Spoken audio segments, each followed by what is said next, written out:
Sveriges statsminister Olof Palme skjuts till döds på Sveavägen i Stockholm på kvällen den 28 februari 1986. Idag intervjuar vi Schiaffino Musarra, manusförfattaren till SVT:s framgångsrika TV-serie We Got This från 2020. Som bonus får ni även se Schiaffino kommentera sista vittnet Lars Jeppssons utpekande av den sannolika mördaren av statsminister Olof Palme. Intervjun kommer jag att göra på svenska. Schiaffino kommer också att prata i svaren på engelska. Och det kan vara så också någon gång att jag råkar prata lite engelska. Men tanken är att jag ska ställa frågorna till Schiaffino på svenska. Och Schiaffino svarar på engelska, men han förstår perfekt min sydsvenska dialekt, har han sagt tidigare. Så, hur kan det komma sig att du har ett sånt stort intresse för Olof Palme? Well, when I first heard about him and the assassination, I guess it was probably 1999. Mm-hmm. So naturally, I thought it was kind of interesting because it's, you know, it's similar to some of my other interests, which was reading about JFK, RFK, Martin Luther King, all those kind of things. I always found that kind of fascinating, and since I'd never heard of the Palme assassination, I found it quite intriguing. But it wasn't really until I moved here and I started to realize that from a storytelling perspective that there was something. It was always explained to me by other Swedes that there was something quite taboo about addressing anything related to Olof Palme that might be seen as controversial. And to me, that sort of bothered me that was the case. But I didn't really start to take the idea that kind of led to the TV series We Got This. It was when I discovered the reward. For the 50 million Swedish crown reward. For me, like, the idea that reward existed, you know, almost 30 years after the murder, and it was still on the books, and it was still something. There was just something both fascinating and absurd about it. The idea that you would think that reward might actually get paid out someday, or that there might be people out there who were searching for the answer strictly because the reward. I immediately felt like this is fascinating, and that's when the show really started to kind of take place, or sort of come to life, so to speak. We got this. Yeah. What did we get? That's a good question. What did you get? Yeah, it was a good question, actually. I thought about it when I read it yesterday. I mean, for me, I would hope that what you got was a very entertaining and unique perspective on an old but very important murder case from Sweden. That was one of the things that bugged me when I first learned about the Palme legacy and the Palme assassination, was that it felt like there was this kind of unwritten rule that there were only certain people who were allowed to talk about this. Only certain people were allowed to make movies about this. Why? Well, because I think that there was sort of a tight grip on the Palme legacy. Like, whoever's in charge of maintaining that legacy clearly was not interested in anyone coming along and messing around with it, right? So, you know, you very quickly realize that there's really only a handful of people who are allowed to talk about this case publicly and still be taken seriously, right? So Leif G.W. Persson being one of them, right?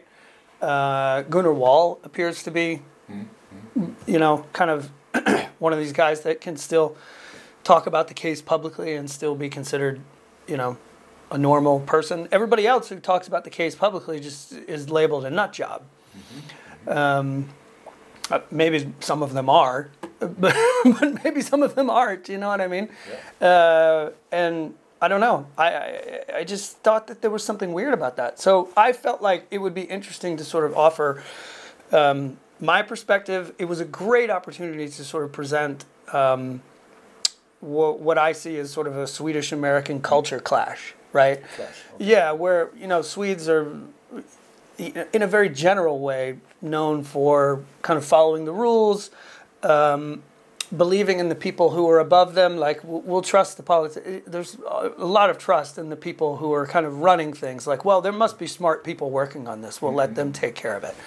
Whereas we as Americans are more known for being like, fuck that. How hard could this be? Like, no, these guys are screwing it up. I'll take care of this. No problem. When you make any kind of film thing in Sweden, there really is not, in general, there's not a lot of thought put into, oh, I wonder if this would appeal to the rest of the world, right? It's really just like, in some cases, quite smartly, like, the idea is we need to make this appeal to Swedish people. We need Swedish people to like this. And if the rest of the world likes it, then okay, great. You know, for a storyteller and a filmmaker, you know, you don't make stories for one person or for one group. You're trying to write stories that appeal to everyone. Even if you don't, like, and I also knew, like, just from my own experience of being, you know, you probably know this as well as I do, when you start to learn about the Palme legacy and the Palme assassination, it's almost like, like, I hate to say it because it's almost like catching a virus. A virus. You know what I mean? Like, you get bitten by this bug, yes. and you become kind of addicted to this thing because it's so fascinating and so interesting, and you're falling into this rabbit hole with all this crazy information, and then it's just, and like, you could never run out of things to read about this case. Never. And because I was so fascinated by it, I knew that the rest of the world who could, that especially from America, like, if Americans know about this story, they would feel the same way that I felt. Okay. They would be like, you know what, I never heard of this guy, but damn, this is fascinating, I want to know more. And that was my approach to it the whole time. Okay. Yeah. There's more room for diversity of storytelling in America than there is here. I think that you have more willingness in America to mix the genres. Like, okay. I can't tell you how many times throughout the development of We Got This that people were really concerned about the fact that I was trying to create this balance between drama and comedy. Okay. And a lot of people who were kind of, you know, in important positions were trying to tell me, like, well, it needs to either be one or the other. It needs to be comedy or it needs to be a drama. Okay. At which point I was like, I'm sorry, I know that you have a way more important job than I have, but I just said, you're just flat out wrong. I mean, you're just wrong. You do not have to choose between those two things. And that's the thing that I think is kind of weird to me, because it's not like you Swedes won't watch an American show, right? And so my argument was always like, okay, look, Breaking Bad. Breaking Bad. Yes. Not a comedy, but it's funny. Yeah. Orange is the New Black. Also not a comedy, but it's funny. Take any Coen Brothers movie, you know, or, you know, Hal Ashby, or like, we have such a long history of great filmmakers who are capable of striking this balance between comedy and drama. And here the genres are so separated from one another. Like, if it's a drama, it's serious. And SVT did not want to label this show a satire. De vågar inte. Yeah, I think they make a false assumption that satire implies that you're making fun of someone. I mean, maybe that's not, I mean, I guess you are making fun of somebody when you make satire. But in my opinion, we were making fun of the right people. We weren't making fun of Olof Palme. We weren't making fun of the fact that he died. No. We were making fun of the fact that the case has gone on for this long and hadn't been solved. That's satire. Because for me, when I looked at the details of how this case managed to go so long without being solved, it qualified as the comedy of the absurd. Yeah. That's satire. But they didn't want to call it that. They wanted to call it a conspiracy comedy. How did I get the actors to the series? Yeah. Well, so the thing that I just told you about a minute ago, the original trailer that we made with our own money. So all of the main characters were also part of that, right? So me, Anki Larsson, Alexander Karim, and Ulla Sari. Those people, they were already friends of mine. The thing that's weird is that when you write something like this, like when I wrote this, like it wasn't until we started to think about casting and we went through the scripts and we started to write down like, okay, these are all the parts that need to be filled. And it was like over 100 parts. I was like, shit, are there that many characters in this? Like I wrote it and I didn't even remember there were that many characters in it. But you forget that there's all these like, you know, there's people all over the place that you kind of squeeze in there that you kind of forget about. Under den här tiden ni har producerat We Got This, det måste ha funnits några roliga moment som inte var riktigt inräknade. Yeah, there were a lot of interesting moments. I can give you a couple of different answers to that question. One of my favorite moments, for me personally, was when we filmed the scenes in right around episode 2. My character gets a side job as a substitute teacher. And I'm shoved into this class full of teenagers who none of which have brought their books to class, and I'm trying to basically kind of figure out what am I going to talk to these kids about for 2 hours, you know, and I start trying to teach them about the murder of Olof Palmes. It's kind of a funny moment. But I managed to get my own teenage children into that scene, into that classroom. So for me to have my own kids there, to act with them on screen and for them to see what I do, was a really cool moment for me. And they've been listening to me talk about this project for years. So for them to actually see it happen and for it to come to life, it was one of those few, normally you don't get a lot of compliments from your teenage kids, but at the end of the day, on that day, they both were just like, holy crap, Papa, you crushed it. Like, you were so good. Like, and it's like, you start to tear up a little bit. You're like, they think I'm good, So for me, that was a big deal. That was one of my favorite things. 1963 så sköts ju John F. Kennedy. Ser du några likheter mellan JFK och mordet på Olof Palme? You mean other than the fact that neither one is actually solved? Yeah. In my opinion? Oh gosh, yeah. I mean, obviously, well, the biggest comparison is just between the two men themselves, being very charismatic speakers, very bold,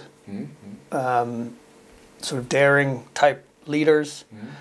When you get into the assassination part, I mean, obviously on the general level, just like the Palme case, there are a shitload of theories as to who really killed JFK.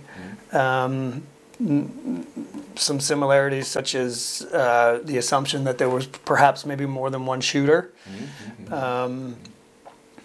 What else? There's lots of witnesses who have been either ignored or dismissed or threatened or murdered in both cases. På den senaste presskonferensen i början på juni så presenterar Palmeåklagaren Christer Petersson ut. Eller han misstänker ganska starkt att Stig Engström på något sätt är inblandad.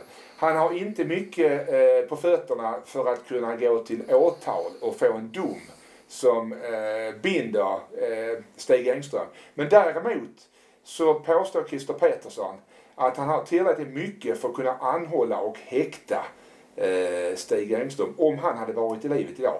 Vad tycker du om det? I was both not surprised and like just kind of saying to myself, what the fuck? You know what I mean? Like I was both shocked and not shocked. I mean, we had obviously been reading the same news reports for months. It seemed pretty obvious what they were going to say. I will admit I got a little excited in the weeks leading up to it as I started to see these other reports saying, well, shit, it might be South Africa, it might be this, they might have a gun, there might be DNA. they had nothing. They had absolutely nothing. And I was clear, you know, as a storyteller, interested in continuing the story that I've been telling with We Got This. I was definitely a little nervous because I was more than convinced that if he had come out and said, okay, so here's the gun, here we have DNA, we've got Engstrom's DNA on it, we've got Palmes' DNA on it, it matches to the coat, does it? If they had this like lock solid explanation for why it was Engstrom, I don't think we could have made a season 2 of We Got This. Okay.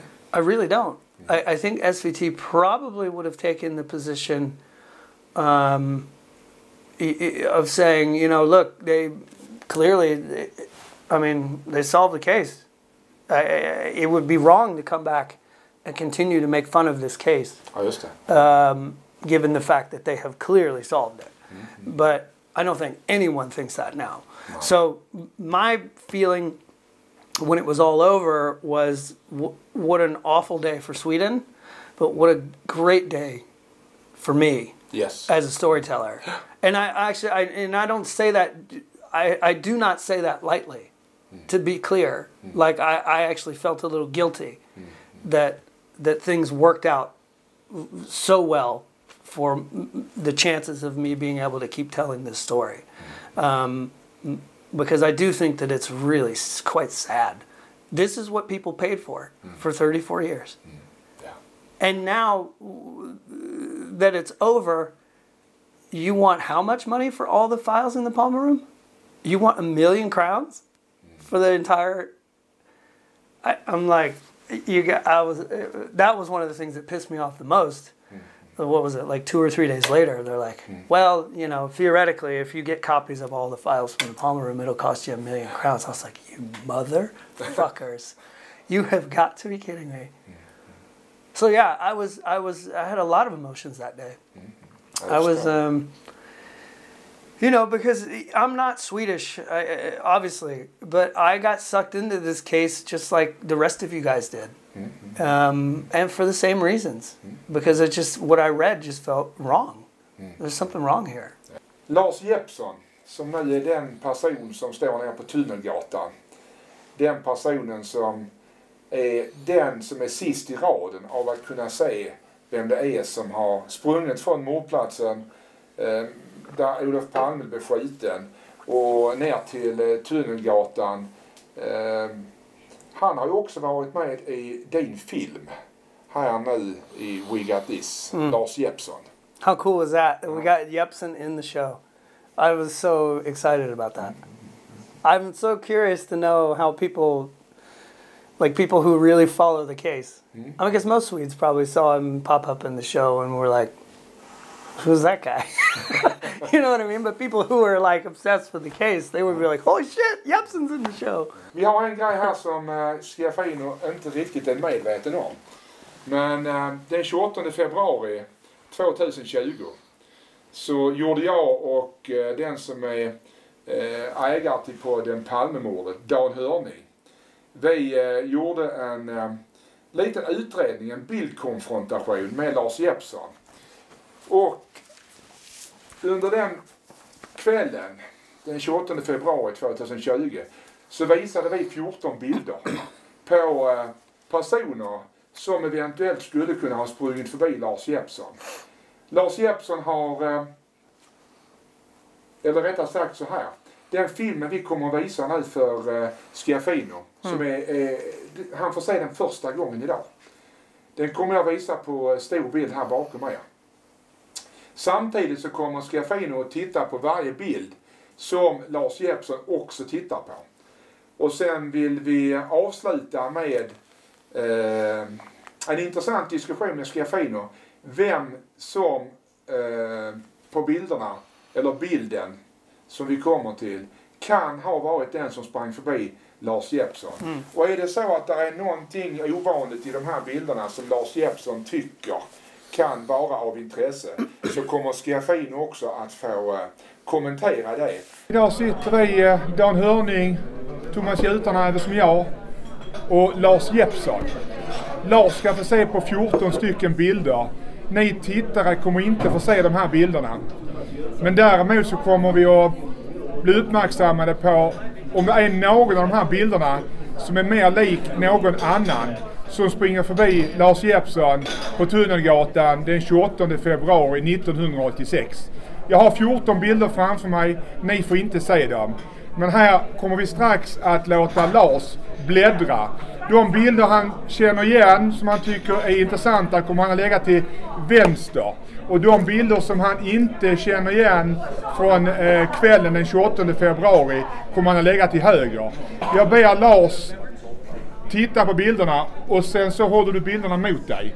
Jag och Dan ser vem personen i fråga är och sen så lägger du bara bilden med bilden neråt när du har tittat på bilderna. Här är bild nummer 14. Känner du igen den bilden? Nej. Är det helt... finns ingenting som liknar kvällen den 28 februari 1986 som har sprungit förbi dig? Nej. Inte alls? Nej. Bild nummer 14 tar vi bort. Du får själv plocka upp bilderna och lägga dem till höger och vänster sen efterhand. Det är bild nummer 13.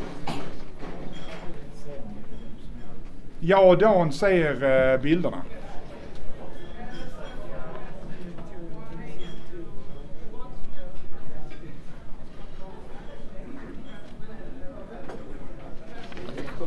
Nej. Inte. Bild nummer 13 är nej.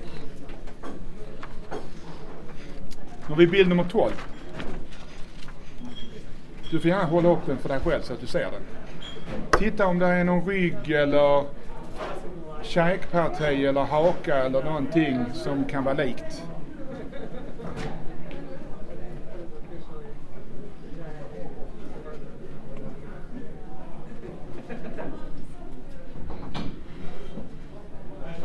Nej. Nej. Bild nummer 12 är nej. Nu tar vi och tittar på bild nummer 11.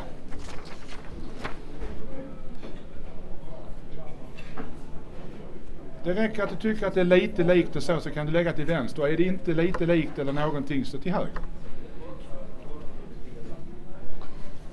Nej. Inte bild nummer 11 heller. Bild nummer 10.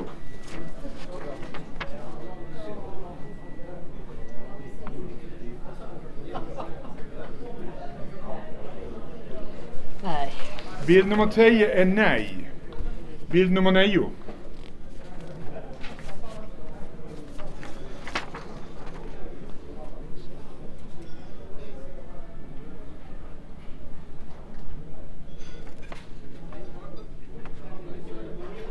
Nej, inte nummer 9. Bild nummer 9 är nej. Bild nummer 8.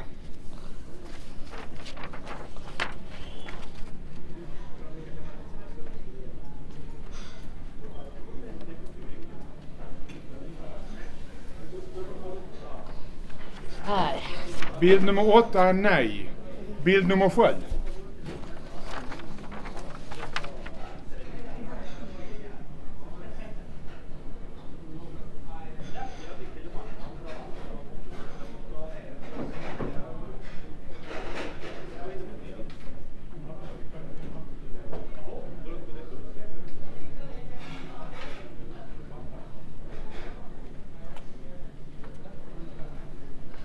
Nej. Bild nummer 7 är nej. Nu har vi bild nummer 6.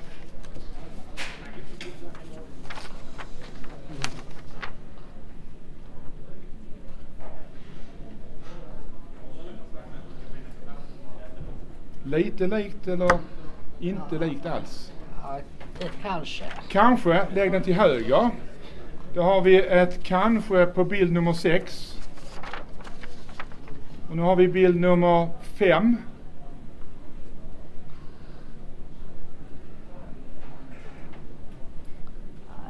Nej, känner inte. Bild nummer 5 är nej. Det enda vi har är bild nummer 6 som är lite likt. Och nu har vi bild nummer 4. Nej. Bild nummer 4 var definitivt nej. Och sen har vi bild nummer 3.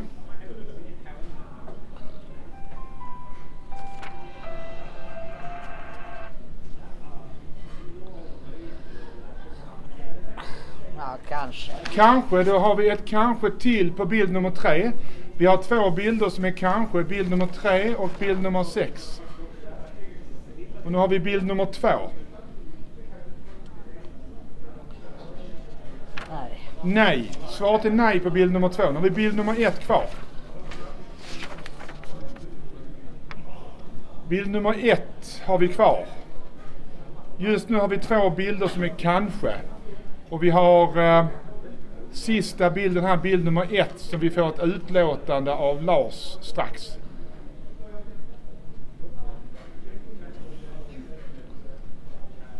Känner du igen någonting på ansiktet, hakan, axlar och sånt, så är det vänster.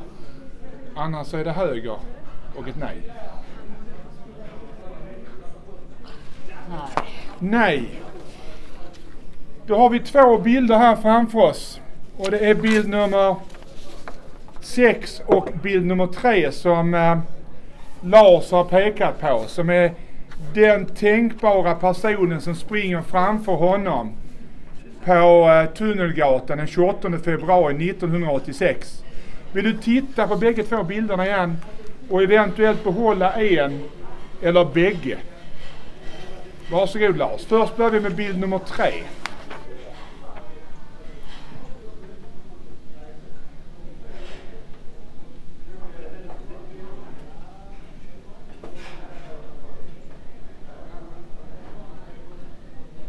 Är det fortfarande kanske, är det vänster? Är det nej, så lägger du den till höger. Det är du som bestämmer Lars. Det är du som har varit på plats. Ja, jag får nog säga nej. Nej på bild nummer 3. Och hur känns det med bild nummer 6? Är det kanske fortfarande, så lägger du den till vänster. För är det kanske, så behåller vi den till vänster. Och är det nej, så lägger vi den till höger. Nej, jag säger nog kanske i alla fall. Kanske. Finns det någonting som är likt? Axlar, Yeah, sure. I guess. längden på personerna. I don't know. It's hard to say, really, because you can't really tell. I mean, they're 2 very different photographs, so you can't really tell how tall they are. Like, are they similar in their length or? Vi har försökt att behålla vissa mått. Och alla bilder vi har visat är inte lika, men de är väldigt intressanta, alla bilderna. Yeah. Alla namnen som har figurerat i utredningen kring mordet på Olof Palme finns ju med på bild här, de som är mest frekventa. Och en bild som Lars Jeppsson pekar på här är en person som inte har varit speciellt frekvent i mordutredningen. Och det är den bilden han tar bort först utav de 2 sista. Right. I mean, I'm not surprised by this. Nej.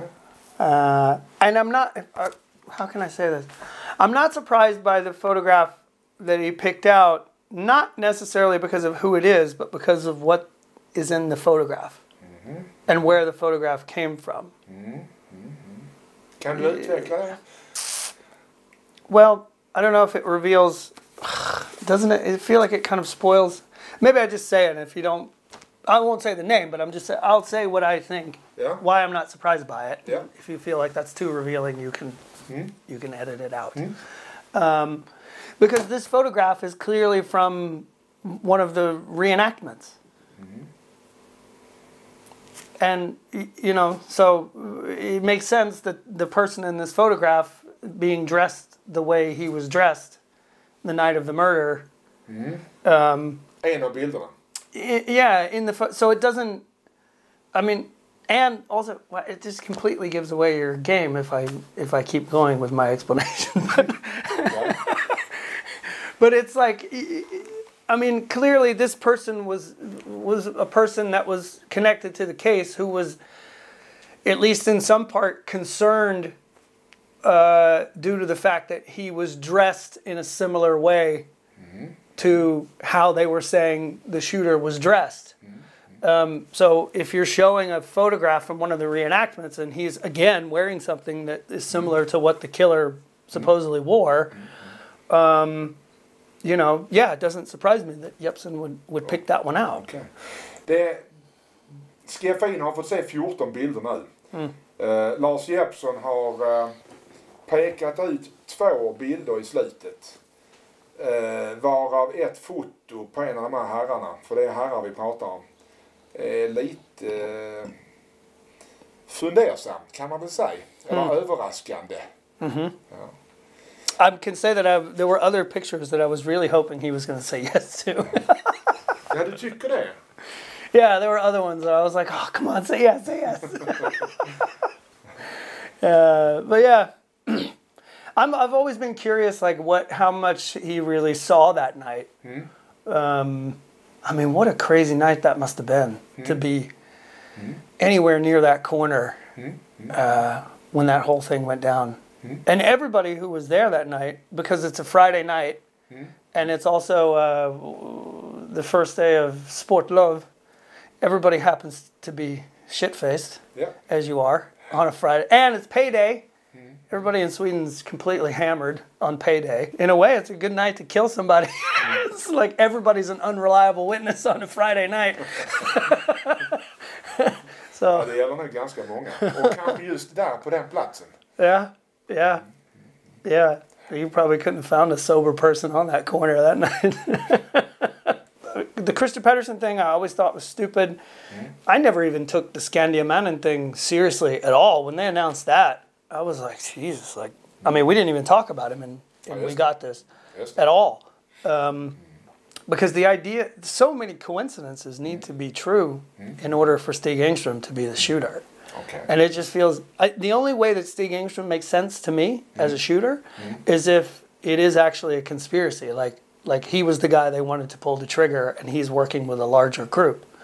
Du kan inte tänka dig att Stig Engström, Skandiaman, är en patsy?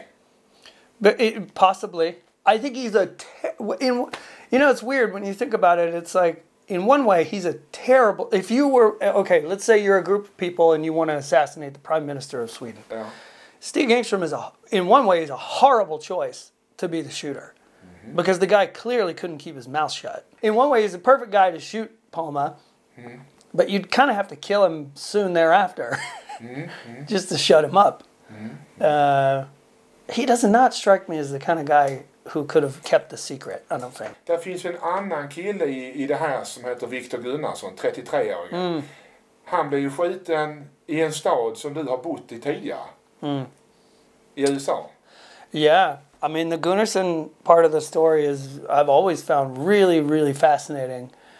I didn't really use it very much in this show because honestly it was kind of hard to figure out what to do with it.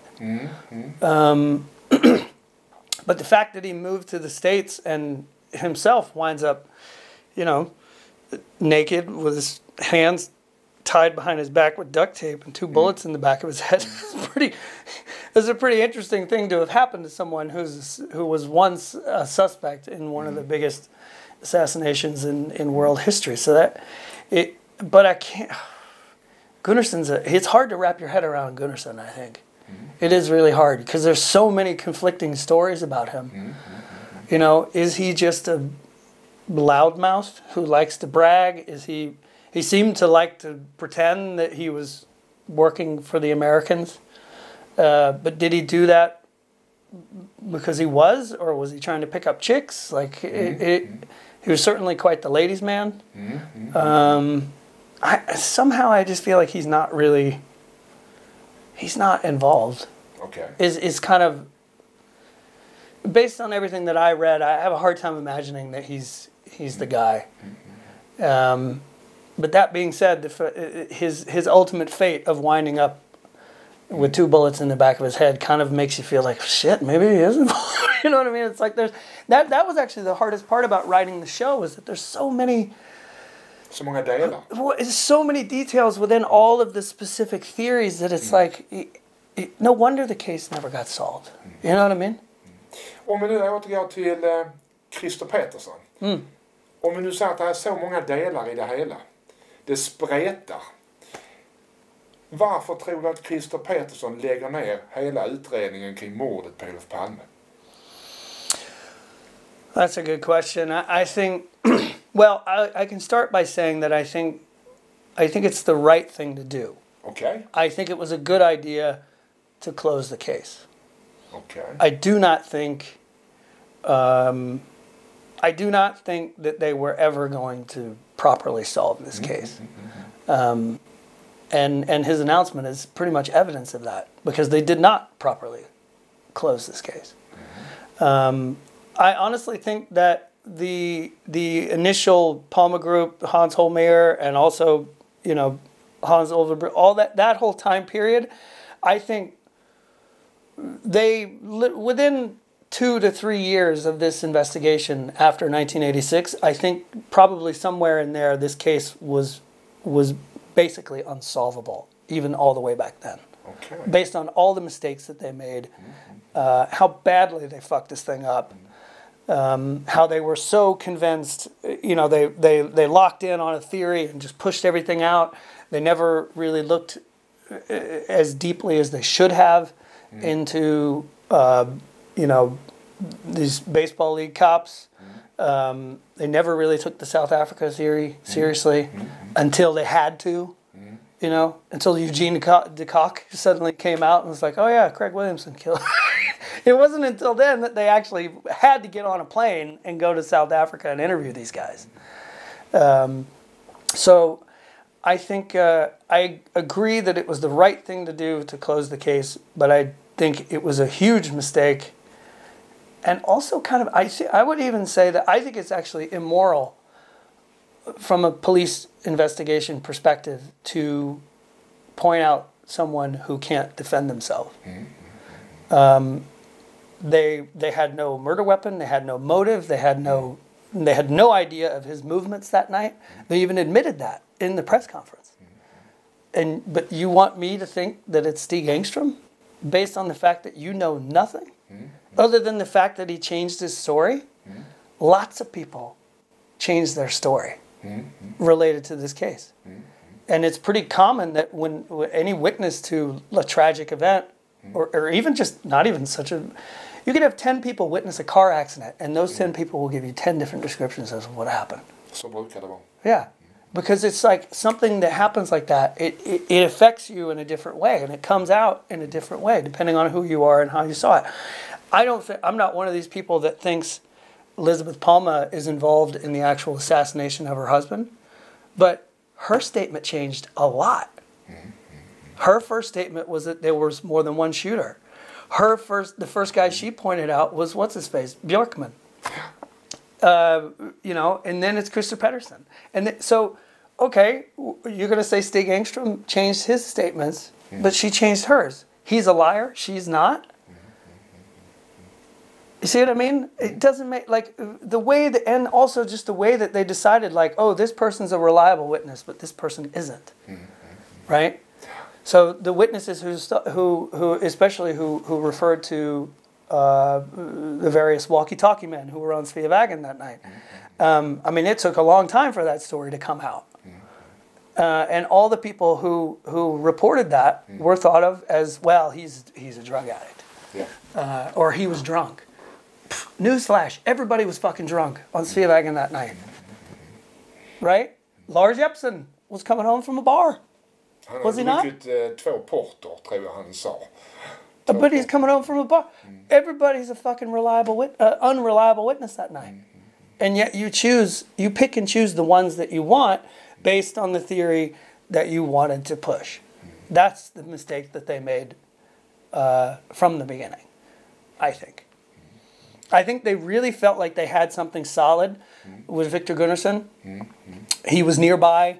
I think they really truly thought they had a guy, but I think this could be him. And when that fell apart, I think the pressure to solve this case caused them to make a number of huge mistakes. Yeah, det tror jag också. I think they were genuinely, the investigation into Gunnarsson, I think, was quite genuine. I don't think there was anything weird about that.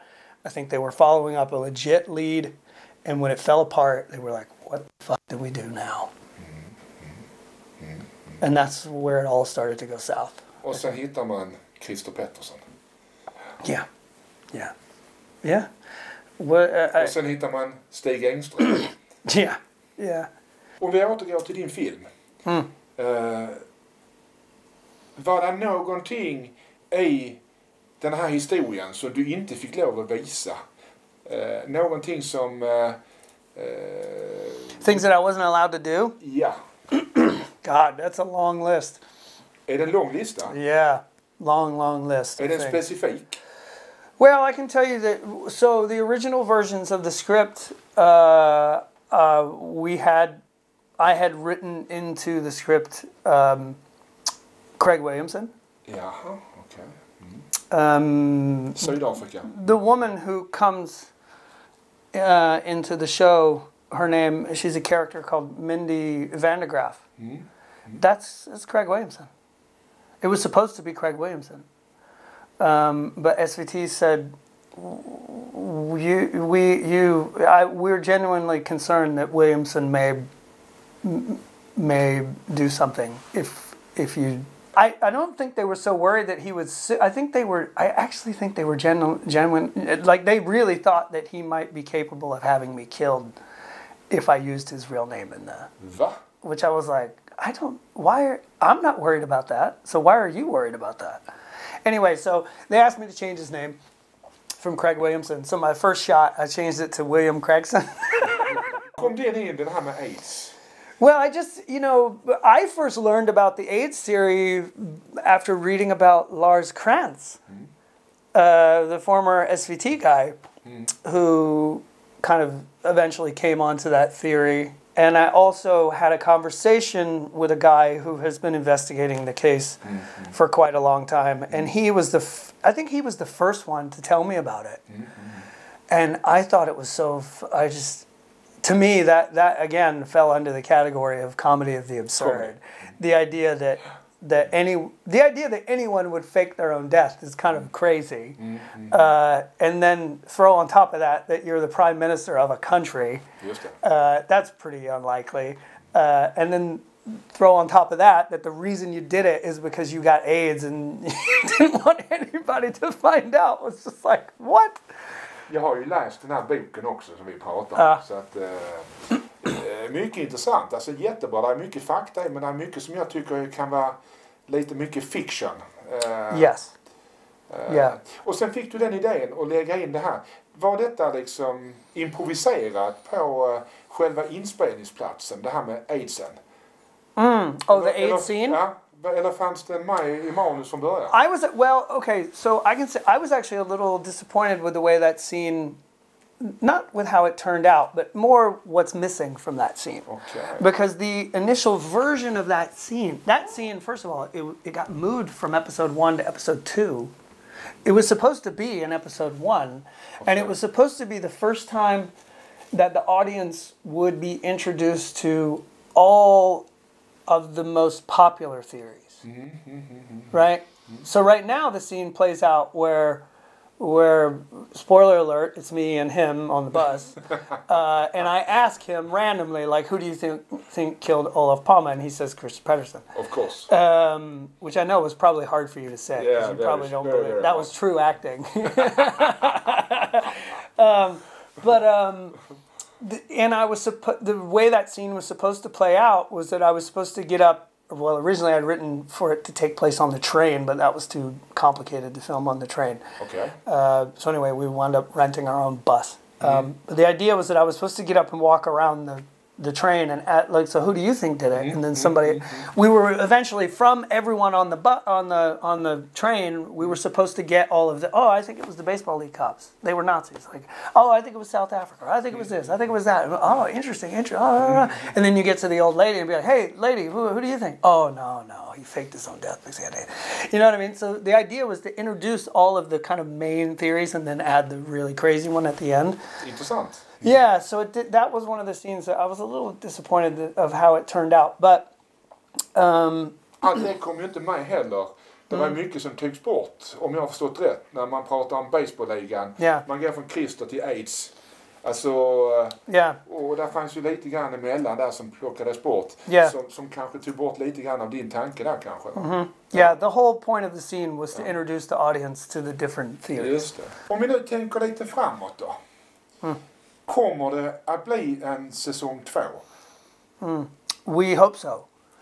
We wanted to wait for the press conference and the real history to happen so that we could start to have a discussion about how we would incorporate some of that real history into the storyline. Just det.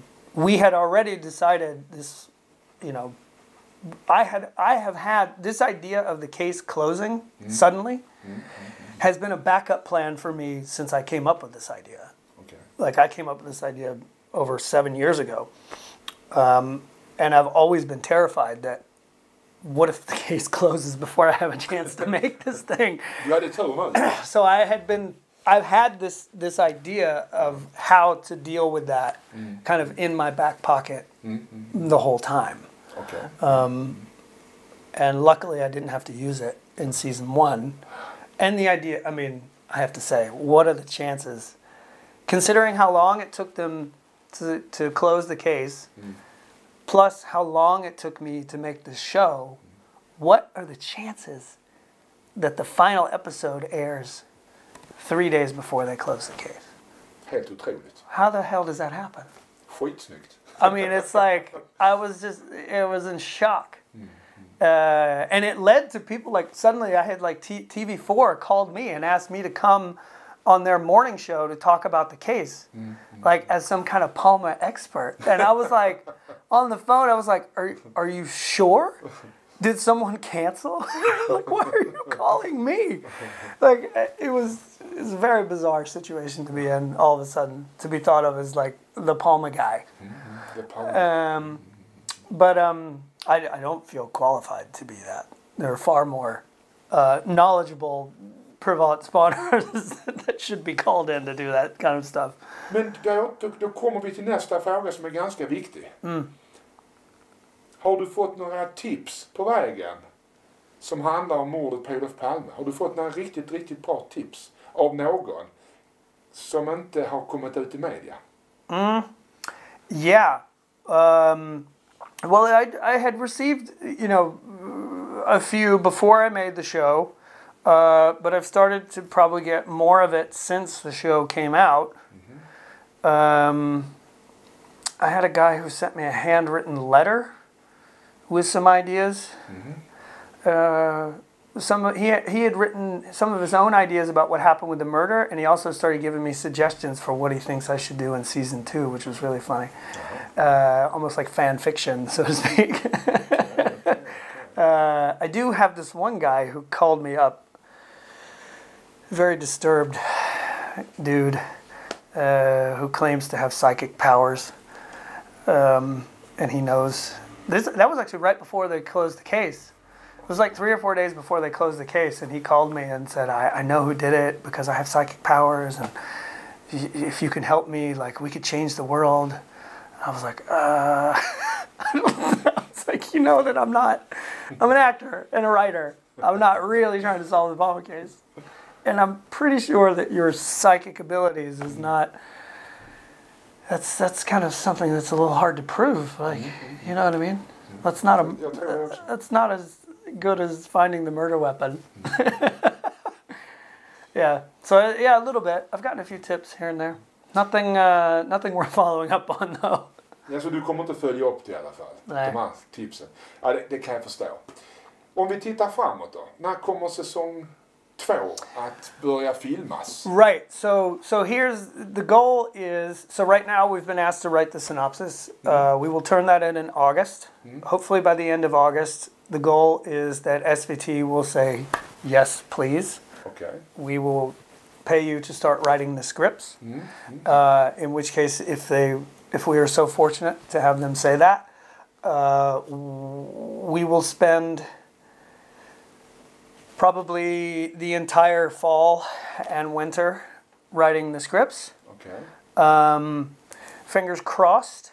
We would hope to go into production late spring, early summer next year. And like I said, I think we had too short of a post-production period. So what I would like to do is have the entire... I would like to be able to, have the rest of 2021 to clip it together. And for me personally, releasing season 2, I would like to release it somewhere around the actual anniversary of the murder. We sold the show to the US. Är det sålt nu? Yeah. Yeah. Grattis. And that happened, by and large, I think the fact that the show is good, in my opinion, and in the opinion of a lot of other people, but also the fact that they had closed the case and Palme was in the news, it really helped to sell the show because there was so much attention being paid internationally to the case closing as well. So I think it was really like 2 or 3 weeks after they had closed the case that we announced that the show has sold to AMC Network, and it will, for the American, Canadian, and UK market, and it will air on their Sundance channel. Sundance is owned by AMC. När allting är klart med We Got This, du har gjort ditt sista program. Vad är nästa steg? Vad skulle du vilja göra också? Yeah. There's a lot of things that are kind of in the works right now. So in my opinion, We Got This, as far as I'm concerned, We Got This will end after the second season. Om man tittar på såna här följetong som Dallas. Yeah, många år exactly. sedan också. Det gick lite för länge också. So, but the answer to your question is I have been discussing with my American agent about several projects, some of which are similar to We Got This in the sense that they are intended to be this Swedish-American culture clash type thing. We're also talking about the idea of doing a show similar to We Got This, but about JFK instead of Palme. Intressant. Vilken bra koppling där. Ja. Similar idea, like just people investigating this impossible murder, so to speak. So that would be really cool if we could get that going. And I have, I have a bunch of, I have so many ideas that I've been sitting on for years. You know, it's like most people don't realize when someone like me suddenly winds up on your TV screen and you think, wow, I've never seen that guy before. Trust me, that guy or that girl who you've never seen before has been busting their ass for the last 10, 15, sometimes 20 years. And they're just sitting on a pile of ideas waiting to be made. Och det är många sådana människor runt om i världen. Yeah, the idea of an overnight success. And if anybody ever tells you that somebody's an overnight success, it's not true. Nej. It's not.